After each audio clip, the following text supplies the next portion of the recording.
એટલે કે સૂજી, પછી લસણ,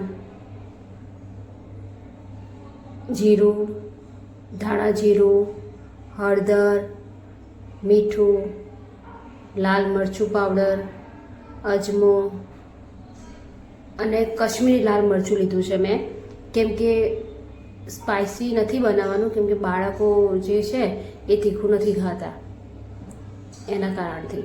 હવે એક બાઉલની અંદર ચણાનો લોટ, સૂજી અને મેથી આ બધું મિક્સ કરી નાખવાનું. મિક્સ કરી અને આપણે 2 ગ્લાસ જેટલું પાણી લેવાનું છે. 2 ગ્લાસ જેટલું પાણી લઈને એને થોડું થોડું પાણી એડ કરવાનું. જો થોડું પાણી નાખીને પછી બરાબર હલાવી દેવાનું. પછી જરૂર પડે પાછું થોડું પાણી મિક્સ કરવાનું, પાછી હલાવવાનું. એમ કરતાં કરતાં તમારે એકદમ પતલું ખીરું બનાવવાનું છે. આપણે જે ઢોસાનું ખીરું બનાવીએ એનાથી થોડું પતલું ખીરું બનાવવાનું છે અને એને બરાબર હલાવવાનું છે. કેમ કે જો તમે બરાબર હલાવશો ને એક સામટું બધું પાણી નાખી દેશો તો એની અંદર લમ્સ પડી જાય, ગાંઠો પડી જાય ચણાના લોટમાં, એ પછી જલ્દી નીકળતી નથી. એના કારણથી તમારે એને થોડું થોડું પાણી એડ કરતું રહેવાનું અને બરાબર હલાવતું રહેવાનું. જો મિત્રો બરાબર મિક્સ થઈ જાય પછી આપણે જે સામગ્રી લીધી હતી, લસણ, કશ્મીરી લાલ મરચું, મીઠું, હળદર, ધાણા જીરું, અજમો, આ બધું મિક્સ કરી નાખવાનું. જો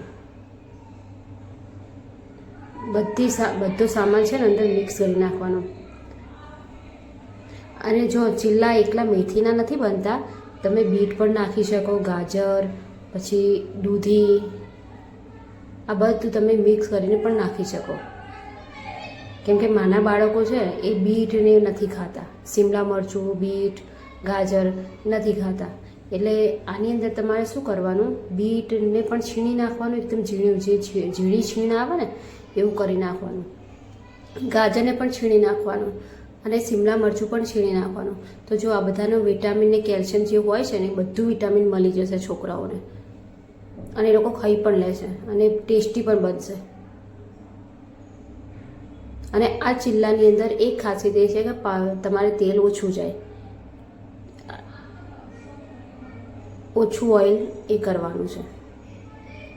જો બધું મિક્સ થઈ ગયું, હવે આપણે એક પેન લઈ એ પેનને ધીમા તાપે થોડું ગરમ કરવા મૂકીશું અને આપણે 10 મિનિટ માટે એને રવા દીધું હતું.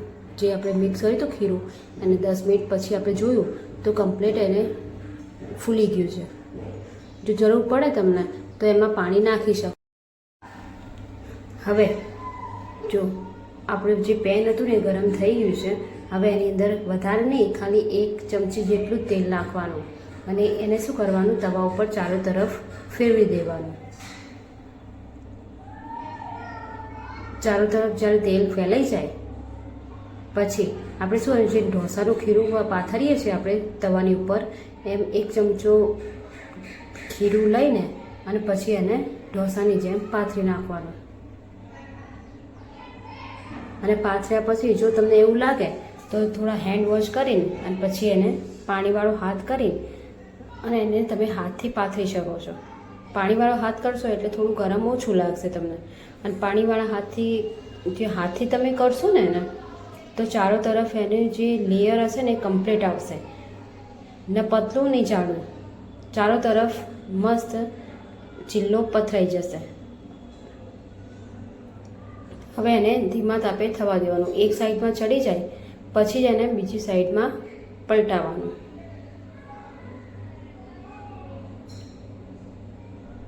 હવે એક સાઈડમાં થઈ ગયું છે, જો બંને સાઈડમાં મેં એને કરી નાખ્યું છે. હવે જો સરસ, કેમ કે સૂજી છે ને સૂજીના હિસાબથી ઉપરથી એનું જે લેયર છે એ ક્રિસ્પી રહેશે, અંદરથી નરમ ઉપરથી ક્રિસ્પી. જો આવી જાઓ મિત્રો ગરમા ગરમ ચિલ્લા ખાવા. અને તમે દહીં જોડે પણ સર્વ કરી શકો છો, મસ્ત લાગશે. આવી જાઓ ખાવા મિત્રો. ચેનલને સબસ્ક્રાઈબ કરજો, લાઈક કરજો અને શેર કરજો.